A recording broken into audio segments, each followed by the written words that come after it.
Olá, seja bem-vindo à Pastoral Universitária e mais uma reflexão sobre o Evangelho.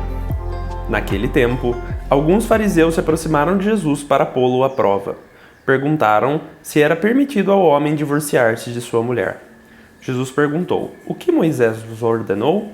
Os fariseus responderam: "Moisés permitiu escrever uma certidão de divórcio e despedi-la." Jesus então disse: "Foi por causa da dureza do vosso coração que Moisés vos escreveu este mandamento. No entanto, desde o começo da criação, Deus os fez homem e mulher. Por isso, o homem deixará seu pai e sua mãe, e os dois serão uma só carne. Assim, já não são dois, mas uma só carne. Portanto, o que Deus uniu, o homem não separe." Em casa, os discípulos fizeram novamente perguntas sobre o mesmo assunto. Jesus respondeu: "Quem se divorciar de sua mulher e casar com outra, cometerá adultério contra a primeira. E se a mulher se divorciar de seu marido e se casar com outro, cometerá adultério." Depois disso, traziam crianças para que Jesus as tocasse. Mas os discípulos as repreendiam. Vendo isso, Jesus se aborreceu e disse: "Deixai vir a mim as crianças. Não as proibais, porque o reino de Deus é dos que são como elas. Em verdade vos digo, quem não receber o reino de Deus como uma criança, não entrará nele." Ele abraçava as crianças e abençoava, impondo-lhes as mãos. Pois bem, gente, essa leitura pode ser dividida em 3 partes. O conteúdo central faz referência ao matrimônio. Eu vou falar sobre as 3 partes, mas vou deixar a recomendação de que vocês acessem o vídeo que a gente tem aqui na Pastoral sobre o matrimônio, que fala tudo sobre esse sacramento. Vamos falar então sobre o primeiro ponto desse evangelho. Os fariseus vão até Jesus, mas eles não vão até Jesus porque estavam interessados nas obras que ele vinha fazendo, no que ele vinha falando. Não. Os fariseus vão até lá para testar Jesus, para tentar fazer com que Jesus caísse numa cilada, falasse alguma coisa meio fora ali. E perguntam se era permitido ao homem divorciar-se da sua mulher. Jesus, muito sábio, em vez de dar uma resposta, fala: olha, o que Moisés disse? Por quê? Os fariseus seguiam muito as leis que foram instauradas lá atrás, via 10 mandamentos, por Moisés. Nós também temos aqui na Pastoral uma série de vídeos sobre isso. Os fariseus então falam: Moisés permitiu escrever uma certidão de divórcio e despedi-la. E aqui Jesus fala da dureza de coração. Ora, Moisés escreveu isso em pedra porque isso devia estar no coração de vocês, já escrito lá. Mas vocês não tinham isso no coração. Criou-se uma dureza no coração de vocês. E é interessante ver o que os fariseus falam. Veja só, eles falam que era permitido que o homem despedisse a sua mulher. Ou seja, o homem desse um pé lá na mulher e fosse atrás de outra. Mas não fala o contrário. Não diz que a mulher poderia divorciar-se do homem. Isso é muito sinal da cultura da época. Jesus, inclusive, mais para frente, vai dar uma resposta bastante surpreendente para a época. Fala também da mulher se divorciando do marido, lá na frente, quando ele fala com os discípulos.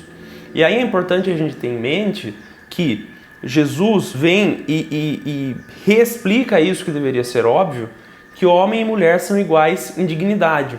Jesus também está dizendo que são iguais em responsabilidade também.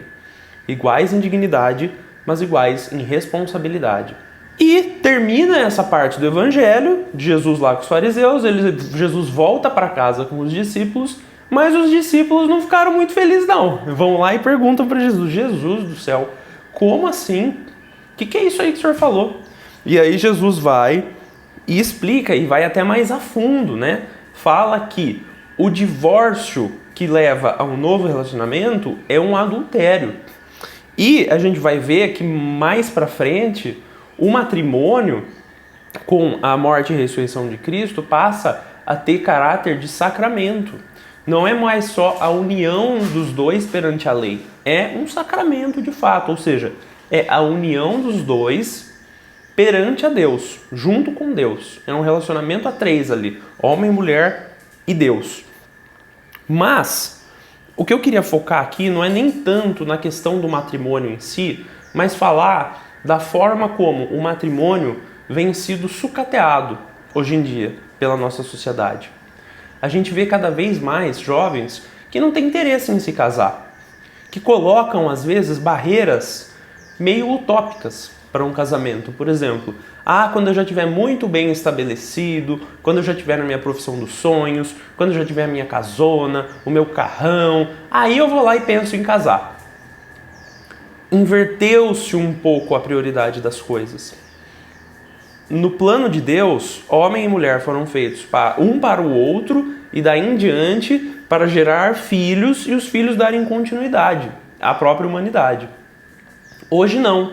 Hoje a gente quer saber qual que é a próxima coisa que a gente vai comprar, qual que é o nosso próximo emprego, quando que eu vou conseguir aquela promoção, quais são os melhores investimentos e ações onde eu posso investir. A gente foi para uma mentalidade em que a gente coloca toda a nossa vida em função do dinheiro. O nosso objetivo final é o dinheiro. Então eu não vejo o dinheiro como um caminho para construir a minha vida e fazer a minha vida dar frutos e florescer. Eu vejo o dinheiro simplesmente como meu objetivo final. E pior, também por causa dessa mesma mentalidade, alguns que até vão à frente e se casam e têm filhos, terceirizam os filhos. E aí a gente vê cada vez mais uma sociedade que vai se esvaziando em valores. Uma sociedade que fica totalmente consumida por um capitalismo, por uma vida totalmente embasada no lucro e no gasto e na minha posição social, onde as crianças ficam para a avó, para o vô, para alguém que cuide, e a educação fica alargada para, por exemplo, a escola ou para esse terceiro que está cuidando. A gente vai degenerando a sociedade aos poucos por causa das escolhas e das prioridades que a gente vem tomando. Além disso, tem aqueles que não querem casar, mas não querem deixar de ter os luxos do casamento. Então vão lá, dorme com qualquer um que aparece, faz a festa, faz a farra, mas não quer compromisso nenhum. Uma sociedade cada vez mais descompromissada perante o próximo e perante a Deus. E uma sociedade que quer ser muito amada, ou seja, as pessoas querem ser 100% amadas por todos, mas não estão dispostas a amar. O mandamento que Jesus nos deixa é: amarás ao teu próximo como a ti mesmo. A gente muda isso, né? E fala: ser amado pelo meu próximo assim como eu me amo. É uma sociedade que se volta cada vez mais para si. Uma sociedade que tira o holofote de Deus, tira o holofote para o próximo e vira todos os holofotes para si próprio. Então, por que eu vou casar? Casar só me dá gasto. Por que eu vou ter filho? Nossa senhora, que inferno ter filho. Por que eu vou buscar deixar algo de bom para o mundo? O mundo já está tudo acabado. Eu quero mais é tirar o meu e o resto que se exploda. A gente vê as pessoas cada vez mais com esse raciocínio como se esse fosse o raciocínio do espertão, do cara legal, do cara que entendeu alguma coisa que todo o resto das pessoas não entenderam. E aí a gente vai de pouquinho em pouquinho caminhando ali pro abismo e daqui a pouco a gente vai lá e vai mergulhar e vai cair de cara. Porque a gente vai degringolando tudo que é de bom na sociedade aos poucos. E pro fim, Jesus termina falando com as crianças. As crianças vêm até ele, trazem as crianças até ele. E os discípulos falam: sai daqui, criançada. Não vai chegar para Jesus, não. E Jesus fica aborrecido. Jesus não gosta, não. Fala: o que é isso? Deixa as crianças virem até mim. E parece até uma parte do texto meio solta aí, né? Não é. Sabe por que as crianças aparecem aqui? Pergunta para uma criança o que a criança vai achar se o papai e se a minha mãe terminarem, romperem, deixarem ela sozinha no mundo. Se Jesus faz essa pergunta para uma criança, a criança vai falar: mas é lógico que papai e mamãe não podem se separar. O que vai ser de mim se papai e mamãe se separarem? Você entende? Por isso que Jesus fala, abraça as crianças, abençoa as crianças e fala: quem não receber o reino de Deus como uma criança não entrará nele.